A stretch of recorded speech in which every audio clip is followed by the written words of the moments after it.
Assalamu alaikum. The topic of today's lecture is Principles of Antibacterial Therapy. Beta-lactam antibiotic families. Penicillins, cephalosporin, monobactam, carbapenem. All contain beta-lactam. So beta-lactam ring, beta-lactam ring, beta-lactam ring, and beta-lactam ring. Again, penicillins, cephalosporins, monobactam, and carbapenem. All these are beta-lactam antibiotics.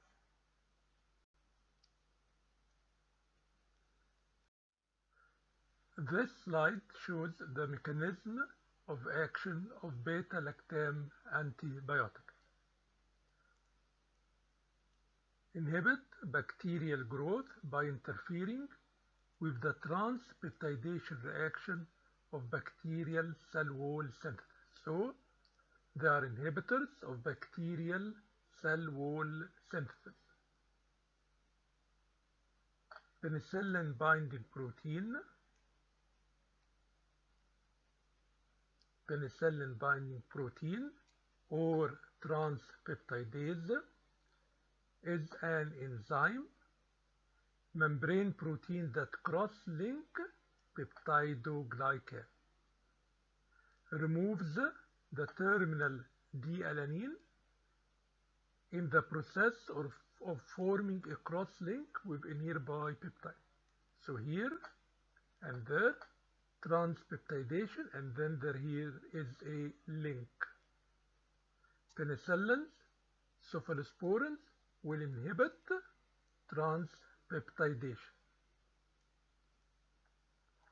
Beta-lactam antibiotics covalently bind to the active site of penicillin binding protein. So penicillins, sporins will bind themselves to penicillin binding protein and inhibit the transpeptidation reaction. It will inhibit this step and stop peptidoglycan synthesis. This will lead to inhibition of bacterial cell wall synthesis. Beta-lactams kill bacterial cell. They are bactericidal only when they are actively growing and forming cell wall. Remember when we talked about antagonism between antibiotics? We mentioned that tetracyclines, which is a bacteriostatic, arrest bacterial growth, will inhibit the action of beta-lactams. Why? Because beta-lactams need active growing bacterial cells.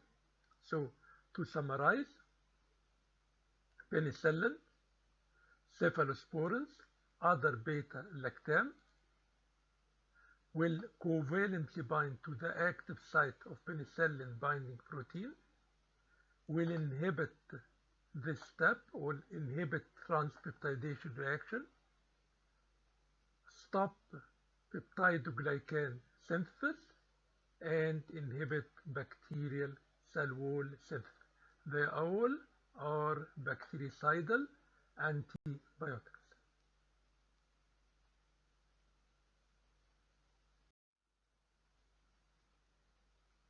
Penicillins, penicillin G and penicillin V are highly active against sensitive strains of gram-positive cocci, but are hydrolyzed by penicillinase. Penicillinase is one of the beta-lactamases. Ineffective against most strains of Staph aureus. Effective against gram-negative cocci and non-beta-lactamase producing anaerobes. So again, Staph aureus is resistant to penicillin G and penicillin V. Second group is anti-staphylococcal penicillins. These are penicillinase-resistant penicillin. So methicillin is resistant to beta-lactamase. Cloxacillin is resistant to beta-lactamase. Are agent of first choice for treatment of penicillinase-producing Staph aureus that are not methicillin resistant. No activity against gram-negative infection. Broad-spectrum penicillins, ampicillin, amoxicillin, antibacterial spectrum similar to that of penicillin G but more effective against gram-negative. So they can attack Haemophilus, E. coli, and Proteus mirabilis. Piperacillin is an anti-pseudomonal penicillin, called that because of their activity against Pseudomonas aeruginosa.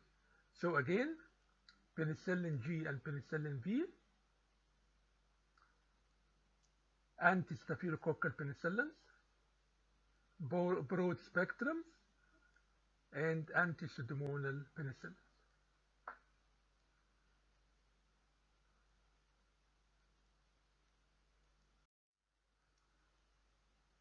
Penicillins, route of administration is determined by the stability of the drug to gastric acid and by the severity of infection.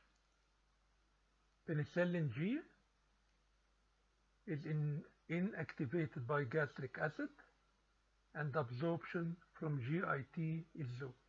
Therefore, penicillin G is not given orally, it is given by injection. Penicillin V, amoxicillin, and others are available and can be given as oral preparation.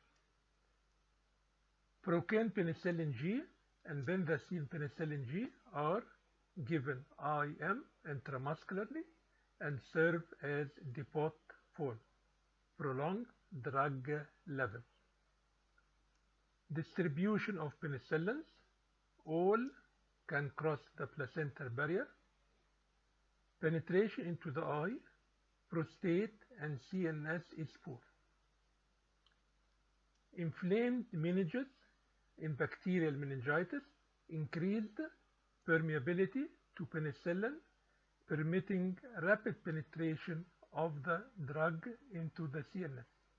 So in normal situation, in a healthy patient, penicillins will not cross the blood-brain barrier.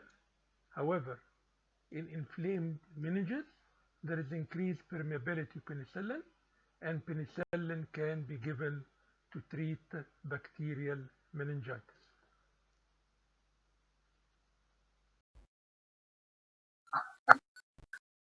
Resistance to penicillins and other beta-lactamase. Number 1, inactivation of antibiotic by beta-lactamase. Number 2, modification of target penicillin binding proteins. We already mentioned that beta-lactam antibiotics bind to penicillin binding protein and inhibit transpeptidation, leading to inhibition of synthesis of cell wall. The basis of methicillin resistance is staphylococcal. So, in the beginning, staph was sensitive to penicillin.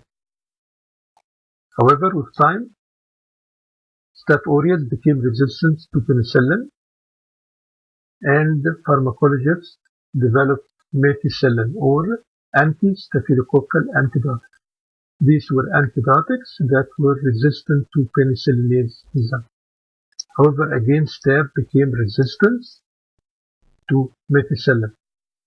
And how? By modification of target penicillin binding protein. Now there is MRSA. This is methicillin resistant Staph aureus and methicillin resistant Staph epidermidis. How did they become resistant? By modification of target penicillin binding protein. Impaired penetration of drug to target penicillin binding protein occur only in gram-negative species and antibiotic reflex. The antibiotic enter the cell, it is removed from the cell. Side effect of penicillins: hypersensitivity, could be a rash, angioedema, and anaphylactic shock. Treatment of penicillin-induced anaphylactic shock is by giving adrenaline. Why? Because in anaphylactic shock, there is a release of histamine. Histamine will act on H1 receptor, leading to bronchoconstriction and reduction in blood pressure. Adrenaline, the physiological antagonist of histamine, will cause bronchodilation by acting on beta-2 receptor and increase blood pressure by acting on alpha receptor. Adrenaline is the drug of choice in treatment of anaphylactic shock. Other side effects: GIT upset, nausea, vomiting, diarrhea, pseudomembranous colitis, nephritis. Penicillin in high dose can cause epilepsy and hematologic toxicity like neutropenia. Second beta-lactam antibiotic is or are cephalosporins, and first generation, second generation, third generation, fourth generation, and now fifth generation. First generation example: cefalexin. Second, cefoxitin. Third, cefotaxime. Fourth, cefepime. And fifth, ceftaroline. Activity against gram-negative bacteria: first generation is low, higher, and highest. Actually, fourth generation expands on the gram-negative activity of the third generation to provide useful activity against pseudomonas. In the third generation, ceftazidime is also effective against pseudomonas. Ceftazidime. Resistant to beta-lactams: low, higher, and highest. Distribution to cerebrospinal fluid: poor, good, and so the third generation is more toward gram positive and less with gram negative. With second, third, and fourth, we are expanding the spectrum to more gram negative. Fourth is against pseudomonas. Third generation, good activity against gram positive bacteria and modest activity against gram negative microorganisms. Fourth generation expand on the gram negative activity to provide useful against pseudomonas. What about the fifth? Ceftaroline is anti-MRSA, methicillin resistant Staph aureus, and it is effective against MRSA. We already mentioned methicillin resistant Staph aureus and how this organism changed the penicillin binding protein and became resistant to methicillin. Again, one of the first ceftazidime is effective against pseudomonas.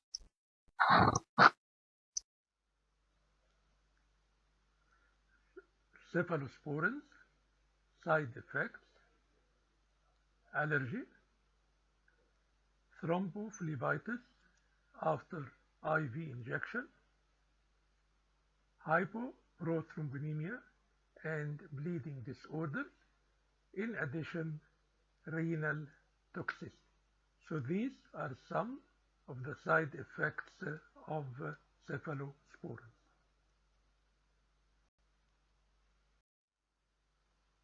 Beta-lactamase inhibitors, example clavulanic acid. They are potent inhibitors of many but not all bacterial beta-lactamases. Can protect some beta-lactam antibiotics from inactivation by these enzymes. The antibacterial spectrum of the combination is determined by the companion beta-lactam, not the beta-lactamase inhibitor. So beta-lactam will kill, the beta-lactam antibiotic will kill the bacteria, and beta-lactamase inhibitor will protect the beta-lactam.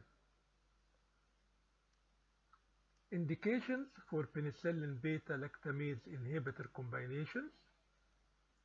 Empiric therapy. We already discussed what is empiric therapy. So empiric therapy for infections caused by a wide range of potential pathogens, and also treatment of mixed aerobic and anaerobic infection. Example in intra-abdominal infection. Examples: amoxicillin plus clavulanic acid. So amoxicillin will kill the bacteria, clavulanic acid will protect amoxicillin. Piperacillin will kill the bacteria, tazobactam, another beta-lactamase inhibitor, will protect piperacillin.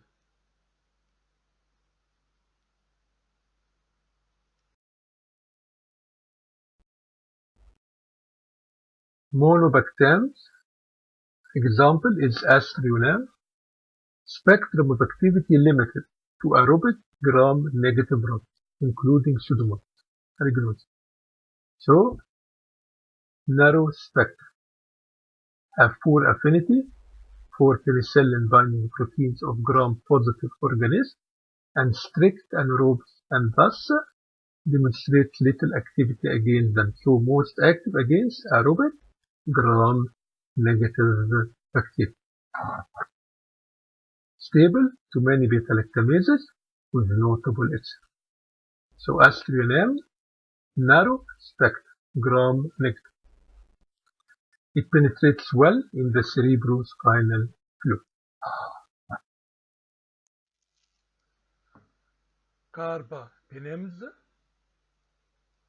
An example of carbapenems is meropenem. Carbapenems have very broad spectra, good activity against many gram-negative rods, including Pseudomonas, gram-positive organisms, and anaerobes. Resistant to most beta-lactamases, but not carbapenemases.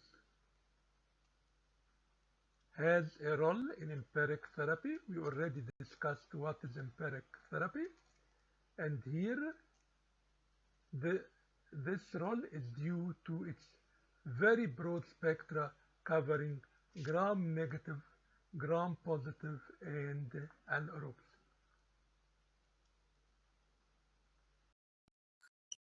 Okay.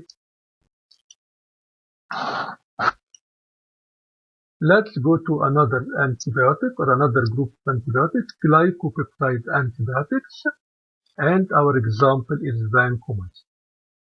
Inhibits cell wall synthesis here to here. This is peptidoglycan, and here we have terminal D-alanine and D-alanine. Vancomycin inhibits cell wall synthesis by binding to the two terminal D-alanine residues, inhibition of peptidoglycan backbone elongation.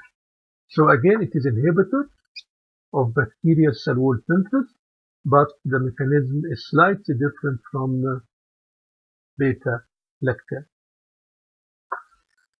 It is bactericidal for gram-positive organisms. Large molecule, unable to penetrate the outer membrane of gram-negative bacteria. If you remember the figure in last lecture, gram-negative bacteria has the outer membrane. Vancomycin is a large molecule, cannot penetrate this outer membrane. Vancomycin is used in treatment of methicillin-resistant Staph aureus, methicillin MRSA, enterococcal infection. So, MRSA is sensitive to vancomycin. Vancomycin resistance can be caused by replacement. Here, this D-alanine is replaced by D-lactate. So, organism became resistant to vancomycin by changing this D-alanine into D-lactate. Given by slow IV infusion, not absorbed orally for systemic infection. Oral vancomycin is limited to treatment for antibiotic-associated colitis by Clostridium difficile. So, again, vancomycin inhibits cell wall synthesis, gram-positive organism used in MRSA, and given for systemic infection given by slow IV infusion. Oral vancomycin limited only for treatment of colitis. Side effects: flushing. This is called red man syndrome. So vancomycin characteristic side effect is red man syndrome. It is flushing and shock from histamine release associated with rapid infusion. Remember, it is given by IV. Ototoxicity and nephrotoxicity.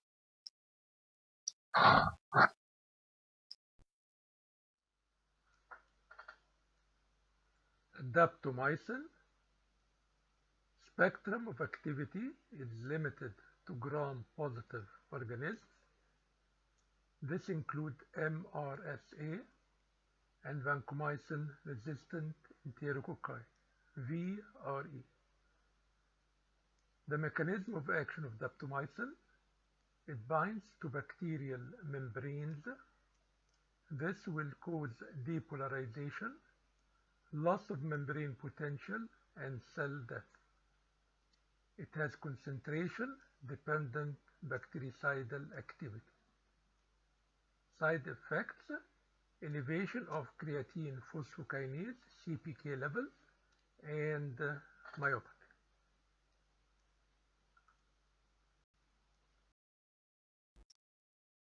Linezolid is active also against gram-positive organisms. Poor activity against most gram-negative bacteria. Active against strains that are resistant to multiple other agents, including methicillin-resistant, vancomycin-resistant strain of enterococci.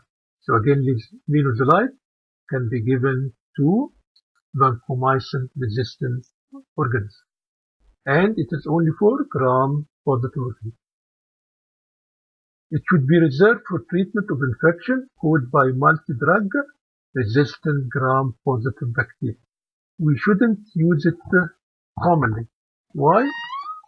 To try to reduce the development of resistance. And we should reserve it for treatment of infection caused by multi-drug resistant gram-positive bacteria.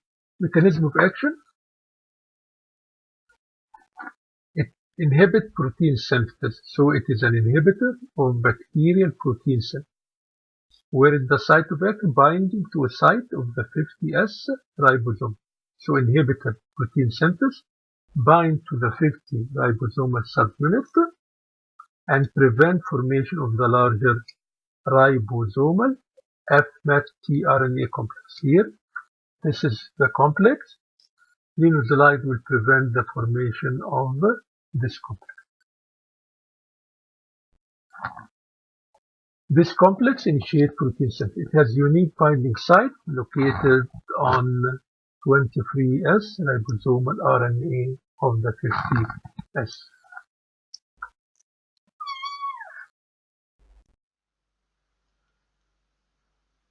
Macrolides, example, erythromycin. It is an alternative to penicillin in allergic individuals. So in individuals who are allergic to penicillin, we can give erythromycin as an alternative.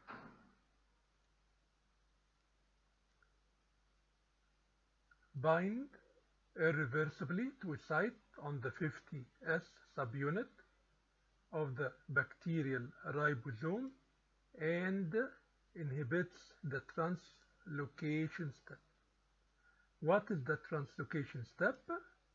It is a newly sensitized peptidal tRNA molecule moves from the acceptor, here is the acceptor site on the ribosome, to the peptidal donor site. So moving from here to here, macrolides will inhibit this translocation step.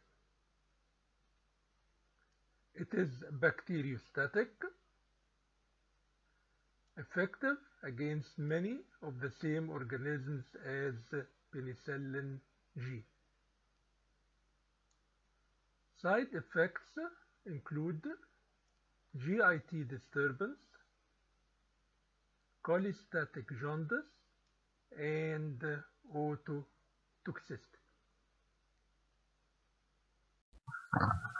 Aminoglycosides,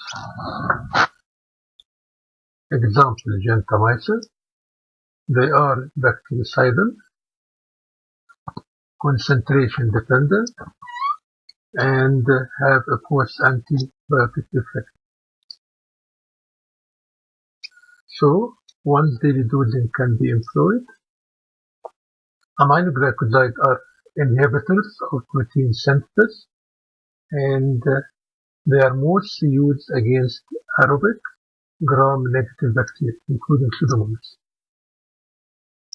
Structure prevents adequate oral absorption, must be given parenterally to achieve adequate serum levels. They are like vancomycin, which also must be given by injection.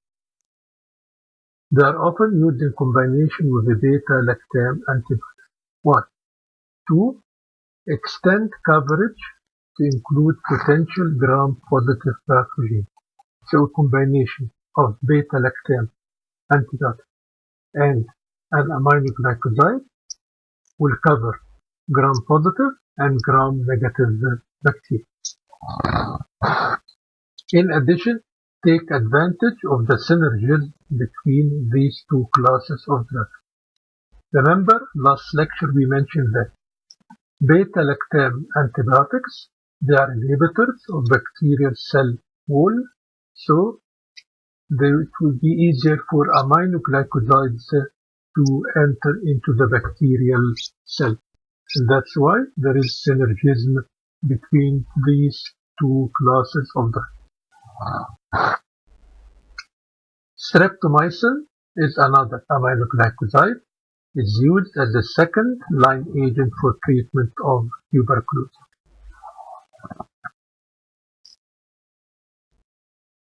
Aminoglycosides, mechanism of action, passive diffusion via foreign channels across the outer membrane in the gram-negative bacteria, actively transported across the cell membrane into the cytoplasm by an oxygen-dependent process. So they enter the bacterial cell, binds to specific 30S subunit ribosomal protein, and they block the formation of the initiation complex. Here again they bind to the 30S subunit of the ribosome, block initiation complex, miscoding of amino acid in the emerging peptide chain due to misreading of messenger RNA, so there will be miscoded peptide chain. Number 3, block of translocation of mRNA.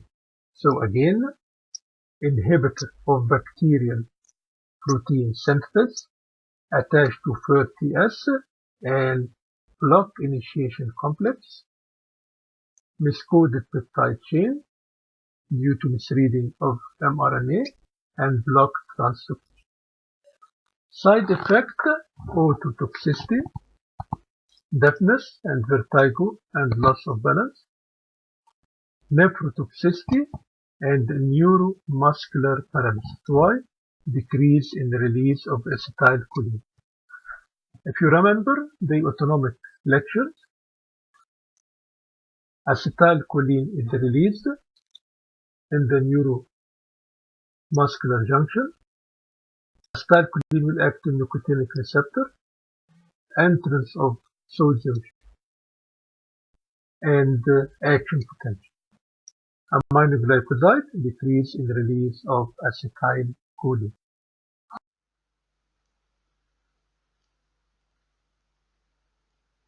Tetracyclines. Example, tetracycline.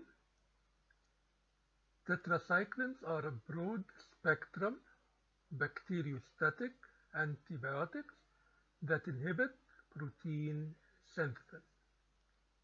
They are broad-spectrum, so effective against gram-positive, gram-negative bacteria, also rickettsia, chlamydia, and mycoplasma. In addition, they are used in combination regimens to treat gastric and duodenal ulcers caused by a bacteria called Helicobacter pylori. Mechanism of action: bind reversibly to the 30S subunit of the bacterial ribosome, blocking the binding of aminoacyl tRNA to the acceptor site on the mRNA ribosome complex. So tetracyclines inhibit protein synthesis, attaching to 30S and blocking this step. Prevents addition of amino acids to the growing peptide.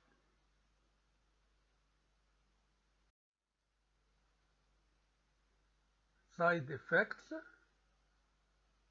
of tetracycline: GIT, nausea, vomiting, and diarrhea.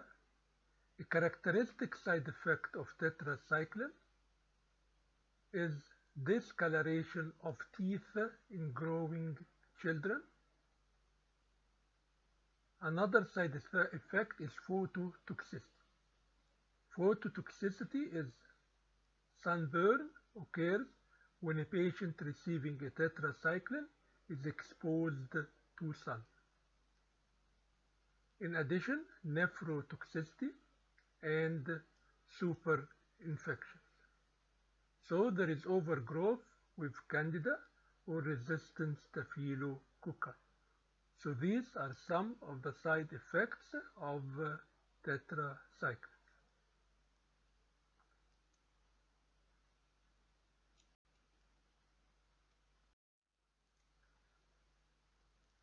Another antibiotic is chloramphenicol, potent inhibitor of bacterial protein synthesis, and it binds reversibly to the 50S subunit of bacterial, inhibit peptide bond formation. So this step, inhibit this step on peptide bond formation. It is bacteriostatic, broad spectrum, active against both aerobic, anaerobic gram-positive and gram-negative organisms. It is active also against rickettsia. Because of toxicity, its use is restricted to life-threatening infections for which no alternative exists. In addition, chloramphenicol can be used in conjunctivitis. Side effects: GIT, nausea, vomiting, and diarrhea. Aplastic anemia, this is a serious side effect.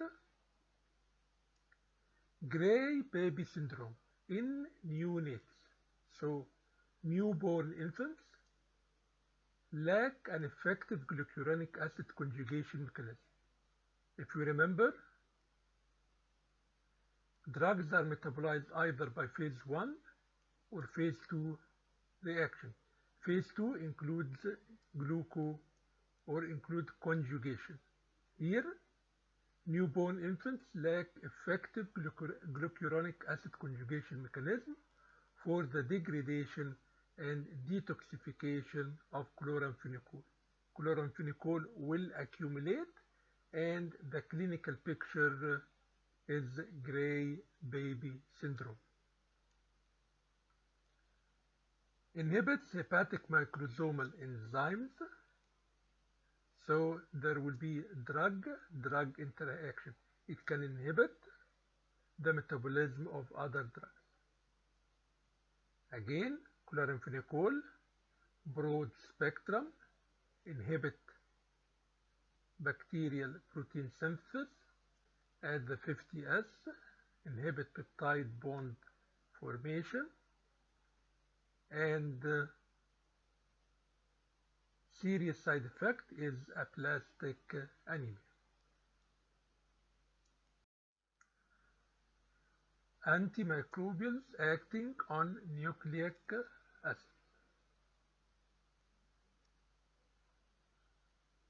First group, sulfonamides. We'll discuss them in more details, but they block the folate precursors of DNA synthesis. Second group, quinolones, inhibit topoisomerase, prevent supercoiling.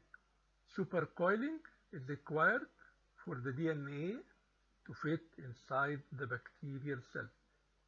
We'll discuss quinolones in more details in the coming slides. Metronidazole, here is metronidazole, inflicts breaks in the DNA itself. Is active against a wide range of anaerobes. It is a second antimicrobial is usually added to cover aerobic and facultative bacteria. So we can give a combination, a beta-lactam to cover aerobic and metronidazole to cover anaerobic bacteria. Rifampin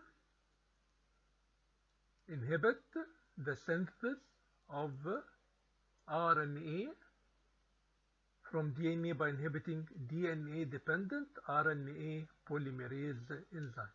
So again, rifampin inhibit DNA-dependent RNA polymerase enzyme.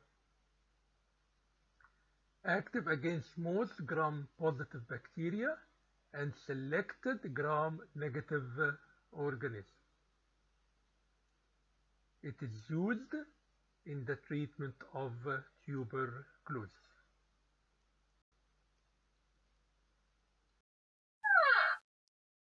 Fluoroquinolones, first generation, second generation ciprofloxacin, third generation levofloxacin, fourth generation moxifloxacin. Bactericidal, effective against gram-negative organisms. Newer agents have good activity against some gram-positive organisms. Mechanism of action. They enter the bacteria by passive diffusion through porins in the outer membrane, and they inhibit the replication of bacterial DNA, interfering with the action of DNA gyrase, another name topoisomerase 2, and topoisomerase 4 during bacterial growth and reproduction. So interfere with the action of two enzymes, DNA gyrase and topoisomerase 4. Binding of the quinolone to both enzymes, and the DNA forms a complex that can cause cell death by inducing cleavage of the DNA.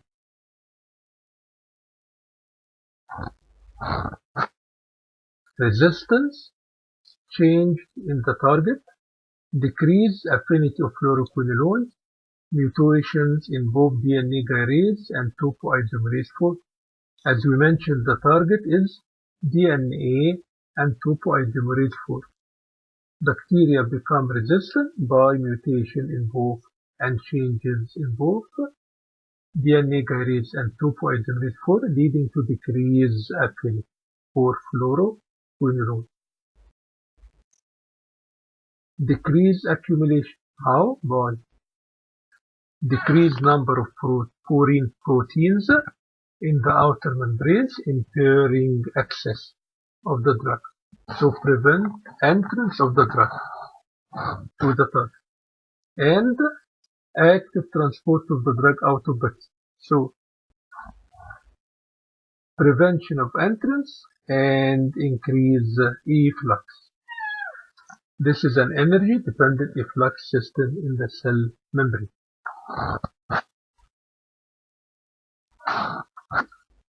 Fluoroquinolone spectrum of activity. First generation have moderate gram-negative activity. Second generation expanded gram-negative and some activity against gram-positive and atypical organisms such as Mycoplasma and Chlamydia. Third generation retain expanded gram-negative activity, improved activity against atypical and specific gram-positive bacteria, and fourth generation improved gram-positive. Coverage, maintain gram-negative and gains anaerobic coverage. So the fourth generation improved gram-positive, gram-negative activity and anaerobic and covers anaerobic organisms. Side effects of fluoroquinolone: nausea, vomiting and diarrhea, headache, dizziness and lightheadedness, phototoxicity as with tetracyclines, and connective tissue problems, tendinitis or tendon rupture. This is the characteristic side effect of fluoroquinolone: tendon rupture or tendinitis.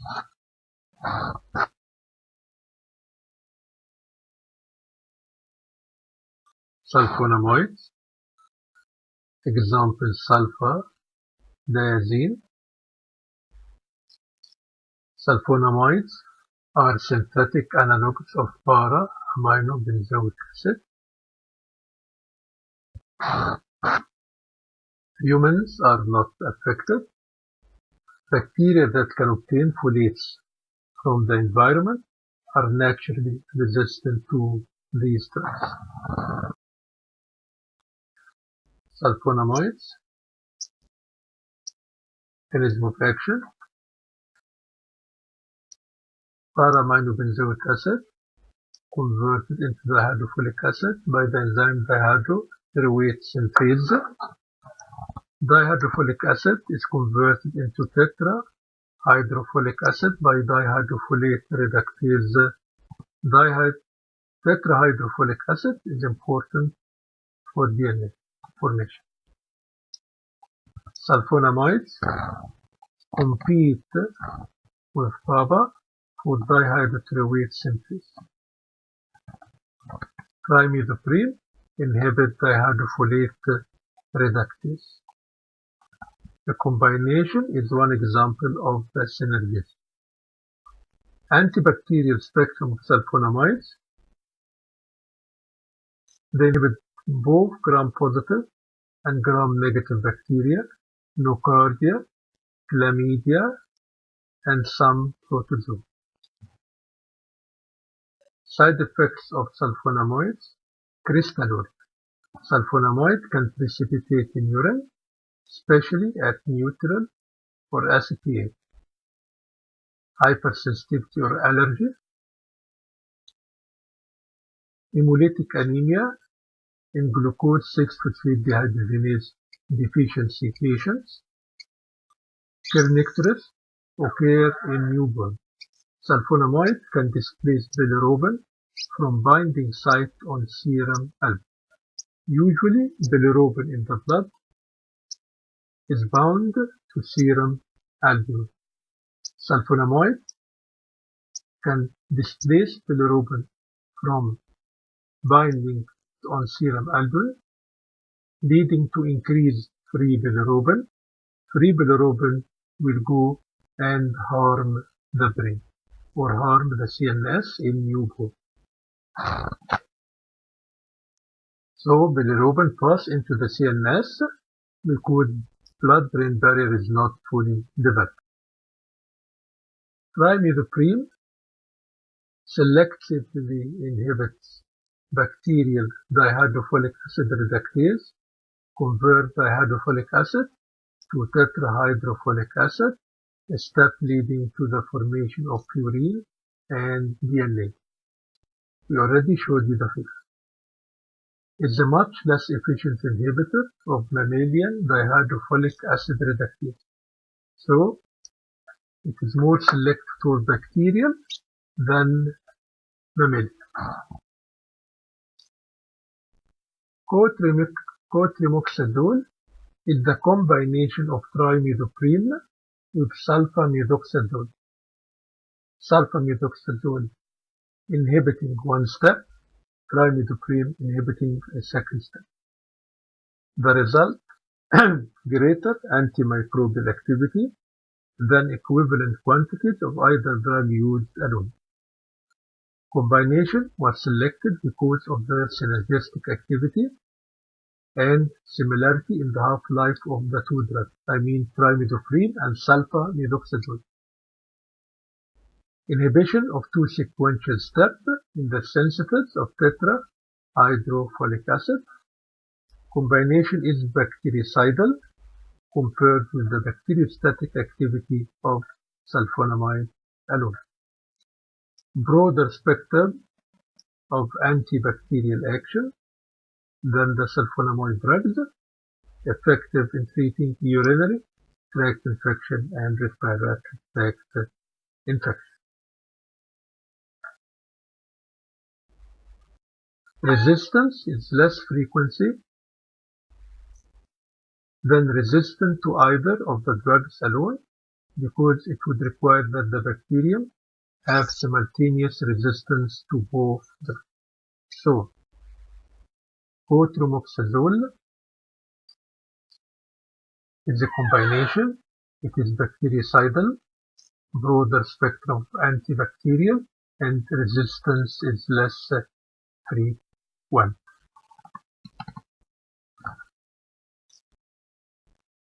If there are any questions, please contact me. Thank you very much.